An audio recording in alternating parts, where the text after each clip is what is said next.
এ দৃশ্যের বর্ণনা দেওয়ার সাধ্য কার? নৃশংসতা, নির্মমতা, বর্বরতা, কোনো শব্দই কি জুৎসই? সিনেমার দৃশ্য নয়, আর্টিফিশিয়াল ইন্টেলিজেন্সের ব্যবহারও নয়, বিস্ফোরণে বিধ্বস্ত ভবনের ওপর কালো ধোঁয়া, তারই মাঝে খেয়াল করলে চোখে পড়বে উড়ন্ত মানবদেহ, বোমার আঘাতে ক্ষতবিক্ষত ছিন্ন ভিন্ন মানবদেহ। যুক্তরাষ্ট্রের দেয়া মিসাইল ব্যবহার করেছিল ইসরায়েল। বাস্তুচ্যুতদের আশ্রয়স্থলে ছোড়া হয়েছিল সেই বিধ্বংসী ক্ষেপণাস্ত্র।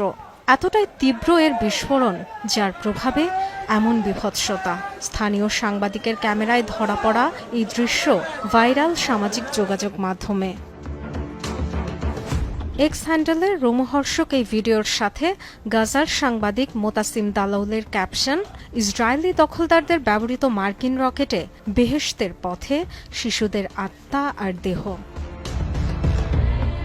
একের পর এক পোস্ট আর কমেন্টে চলছে নিন্দা সমালোচনার ঝড়। ১.৫ বছরের ইসরায়েলি আগ্রাসনে ৫০,০০০-এর বেশি ফিলিস্তিনির মৃত্যু। কেবল সংখ্যা দিয়ে তো এই নিষ্ঠুরতার গভীরতা বোঝানো সম্ভব নয়। নির্মমতার কোনো নজির যেখানে বাদ পড়েনি, গণহত্যা শব্দটিও সেখানে যেন খুব হালকা বলে মনে হয়। ডরথি দাস্ট্রিন, যমুনা নিউজ।